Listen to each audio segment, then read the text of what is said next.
Hola a todos y bienvenidos de nuevo a mi canal. En este video veremos el tema de compresión de datos con SQL Server, reduciendo el tamaño del almacenamiento de datos. Mi nombre es Wally Pons. Soy un DBA de SQL Server con más de 25 años de experiencia en Microsoft SQL Server y otros tipos de RDBMS. Pueden contactarme por cualquiera de los métodos mencionados más abajo.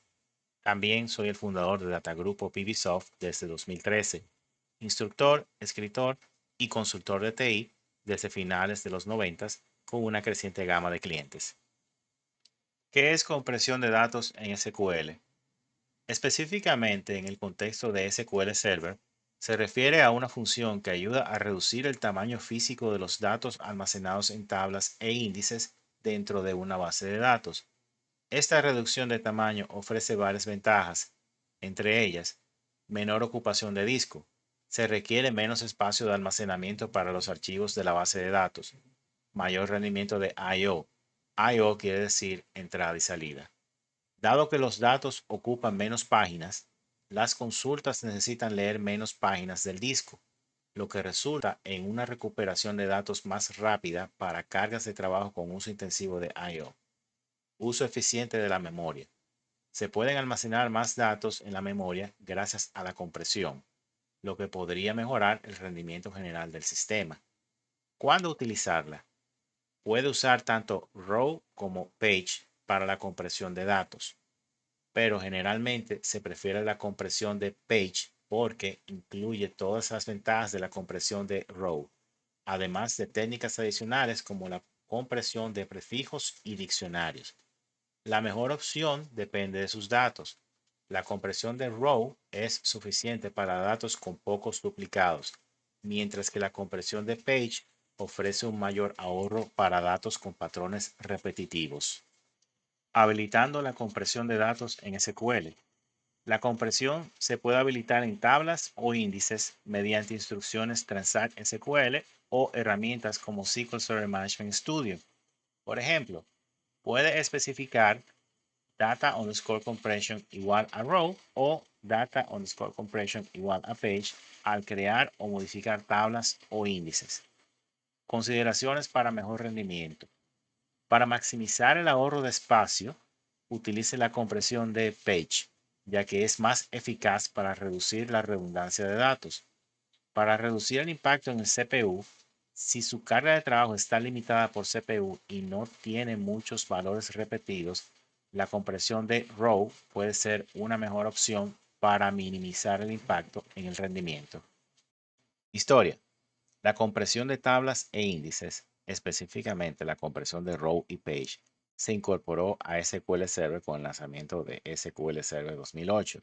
Si bien SQL Server 2005 Service Pack 2 introdujo el formato de almacenamiento bar decimal que proporcionaba cierta compresión para datos decimales, las funciones más completas de compresión de row y page para tablas e índices constituyeron una mejora clave en SQL Server 2008.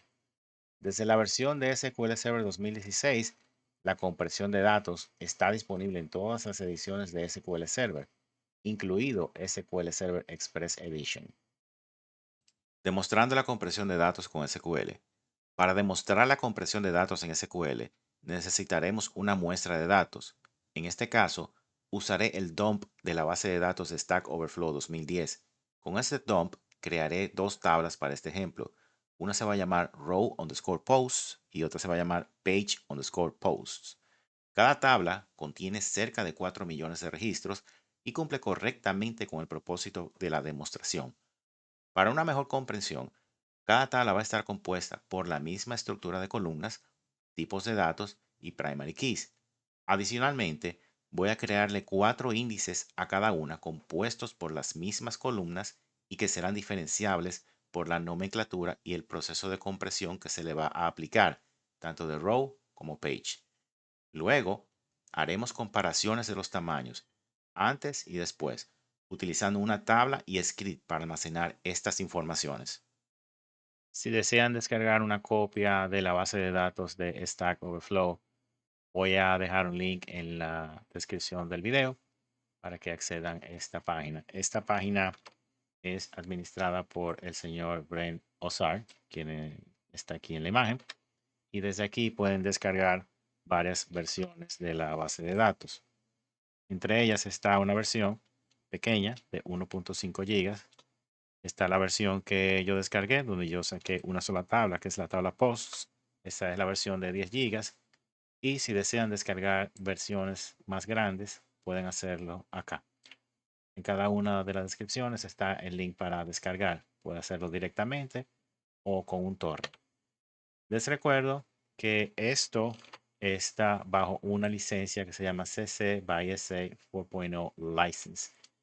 Esto quiere decir que usted puede distribuir esto libremente, siempre y cuando usted atribuya los cambios al autor original. En este caso, el señor Brenosar hace una notita acá que dice not me, indicando que él no es el propietario, ya que esto viene de la base de datos de Stack Overflow. El diseño de la base de datos se compone de file groups y archivos. Esto ayuda a organizar y entender mejor la distribución del almacenamiento de datos, tal y como vamos a ver a continuación. Acá tenemos todos los file groups que vamos a crear en nuestra base de datos.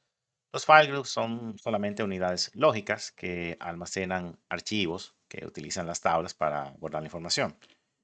Acá tenemos los file groups que van a ser utilizados por las dos tablas, row underscore posts y page underscore posts. Esto nos ayuda a crear separación. Igualmente, los file groups de los índices están acá. Fíjense que hay una nomenclatura que me ayuda a diferenciar uno del otro. Y son los que van a ser utilizados con el método de compresión page y los que van a ser utilizados con el método de compresión row.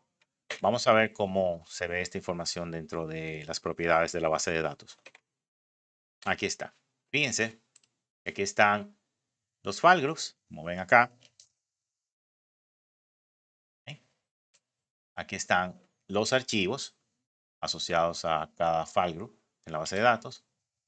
Aquí está el tamaño, aquí está la columna que representa el nombre lógico. Este nombre lógico está asociado al nombre del archivo.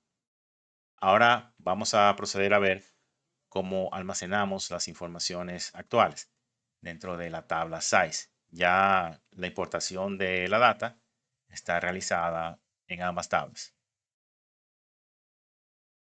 Para fines comparativos, he creado una tabla llamada size. Esta tabla me ayudará a comparar los valores y tamaños de los datos y archivos antes y después de la compresión dentro de mi base de datos. Realizaremos una operación de insert con nuestros valores actuales y luego procederemos a comprimir los datos de las tablas y de los índices para su posterior comparación. Para ello, utilizaré un script llamado dbfiles.sql que está disponible para descargar en mi página de GitHub por si también desea hacer pruebas. Ahora vamos a ver las informaciones que retorna el script dbfiles.sql. Procedemos a ejecutarlo y efectivamente retorna unas informaciones muy parecidas a la que vimos en las propiedades de la base de datos. Vamos a hacer un pequeño acercamiento para tener una mejor idea. Bien, igual que en la base de datos, podemos ver los archivos que tenemos en nuestra base de datos y podemos ver los nombres, podemos identificar a qué pertenecen y su función. Por ejemplo, tenemos acá los que son IDX, sabemos ya que esos son de índice.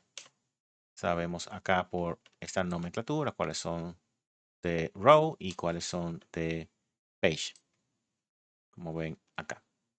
Bien, también tenemos una columna que se llama currently allocated space. Esta columna, al igual que en las propiedades de la base de datos, nos muestra el tamaño físico de cada uno de los archivos que está a la izquierda. Tenemos otra columna que se llama space used. Esta columna nos muestra el tamaño utilizado internamente dentro de cada archivo y la columna Available Space nos muestra un cómputo de la diferencia, es decir, el tamaño disponible de cada archivo. Esta información la vamos a colocar dentro de una tabla, la tabla size. ¿Por qué?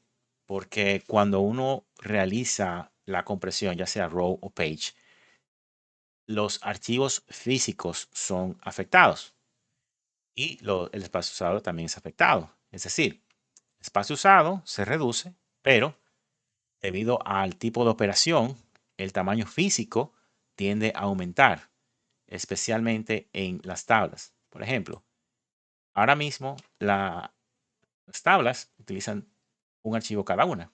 El archivo tiene 6.4 gigas, los cuales utiliza 6.3 para información. Es muy probable que al momento de ejecutar la compresión, ya sea row o page, el tamaño de estos archivos se duplique o llegue cerca al doble.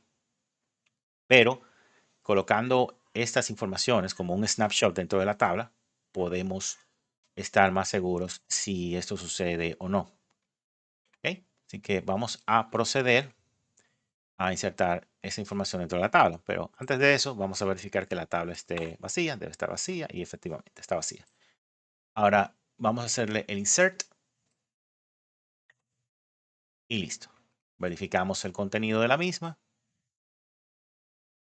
y aquí están mis 15 columnas. Aquí tengo ya un snapshot y ya puedo proceder a hacer mi compresión de tablas e índices. Ahora vamos a proceder a aplicar la compresión a las tablas, índices y primary keys.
Una vez que completamos el proceso de compresión de tablas, índices y primary keys, debemos de actualizar la tabla size.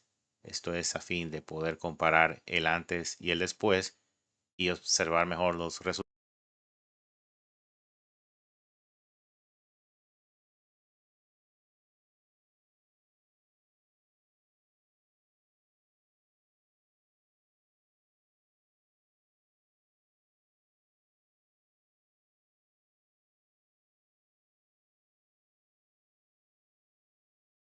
Una vez tenemos poblada la tabla size con el después de haber hecho la compresión, podemos ver los resultados.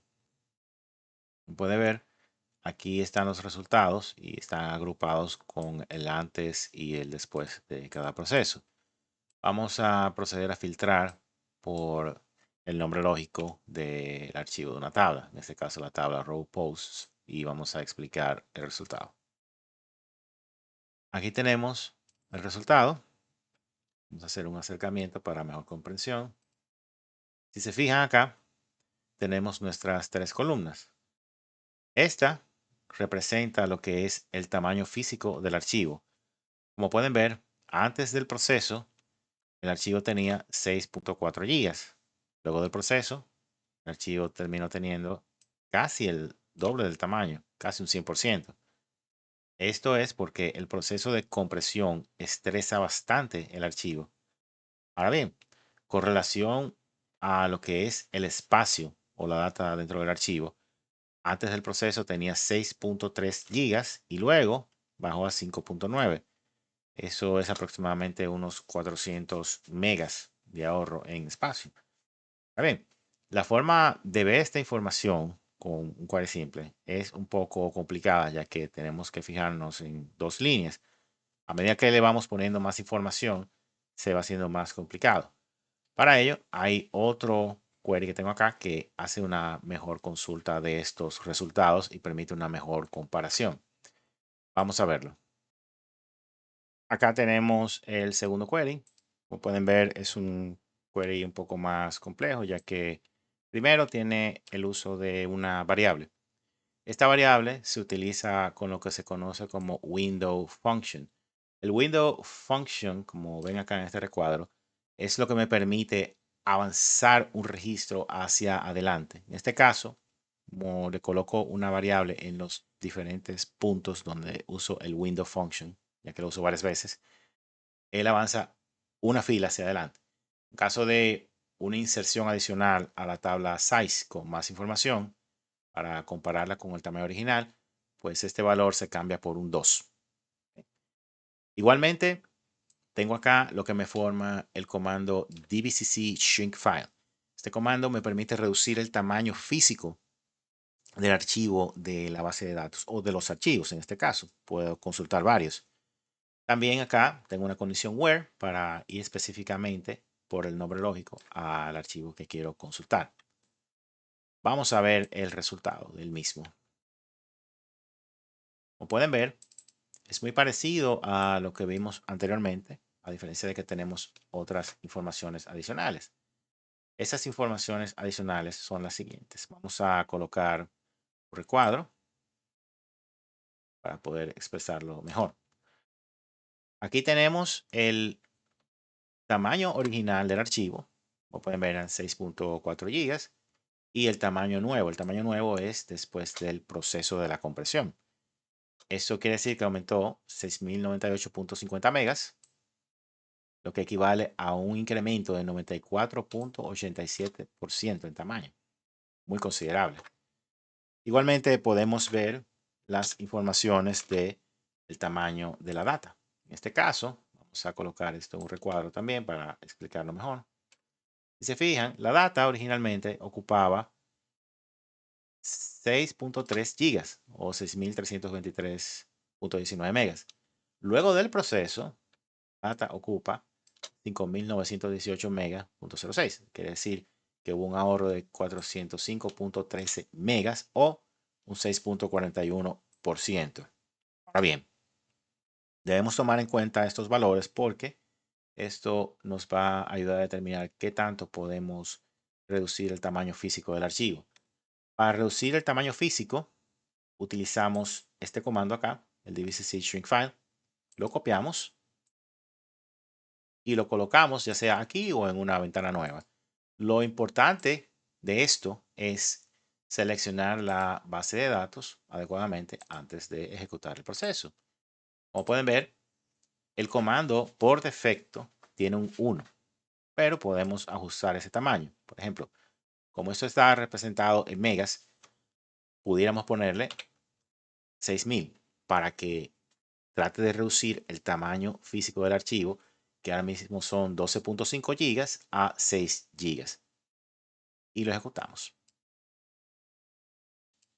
El query que acabamos de ver es muy útil si su base de datos no tiene muchos archivos. Es decir, si su base de datos utiliza solamente primary y transaction log, pues le va a servir bastante para los fines del lugar.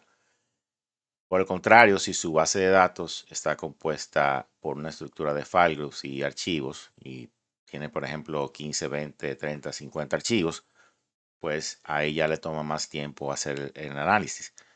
Para eso, el mismo script que acabamos de ver lo he colocado dentro de un cursor. El cursor funciona de la siguiente forma. Lo primero que hace el cursor es crear dos tablas.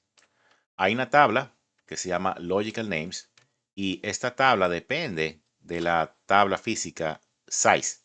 Esta es la tabla donde nosotros habíamos colocado el antes y el después. Crea también otra tabla que se llama Results. Esta también es una tabla temporal y es una tabla que guarda los resultados y permite hacer una mejor comparación. Ahora bien, el cursor, igual que el script original, se apoya en la variable leadVal, ya que puede usarse para cuando haya más registros en la tabla size. Así usted puede navegar mejor en ella. La diferencia también es que se adaptó al cursor, es decir, tiene que estar dentro de la sintaxis del cursor. Si se fijan, no se ve igual a como se ve en la pantalla anterior. Está formateado para el cursor. Acá está la parte donde se ejecuta el resultado. Como pueden ver, el resultado se ejecuta y se hace un select de la tabla results. Vamos a ejecutarlo para tener una idea más clara del propósito y uso.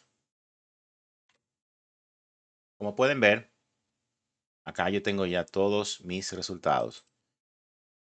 La base de datos Stack Overflow 2010 tiene 15 archivos. Acá tengo mis 15 archivos. Algunos de ellos no fueron afectados porque no se les hizo el proceso de compresión. Por ejemplo, el primary, que es este de acá, no se le afectó en nada porque no tiene ningún cambio. De hecho, el único cambio que tiene es quizás algún cambio interno al sistema. Pero los demás, como ven acá, por ejemplo, este índice, pueden verlo, tiene cambios. Puede ver el tamaño que tenía antes, el tamaño nuevo, el aumento porcentual, el tamaño de la data antes, el tamaño de la data ahora, etcétera. Y una ventaja que tiene esto es que puede copiar el comando dvcc shrinkfile para todos los archivos de su base de datos. Puede colocarlo en este mismo script o puede colocarlo en otra ventana si lo desea y ejecutarlo. Tan pronto lo ejecuta, los archivos se van a disminuir al menor tamaño posible. Hasta aquí ha llegado el video de compresión de datos con SQL Server. Si le gustaría contratarme para sus preguntas y soluciones de SQL Server, puede hacerlo a través de Fiverr o de Upwork. También puede contactarme directamente si así lo desea. Puede descargar los scripts de este y otros videos desde mi página de GitHub. Por favor, presione like y subscribe. También puede dejarme un comentario o pregunta si así lo desea. Muchas gracias.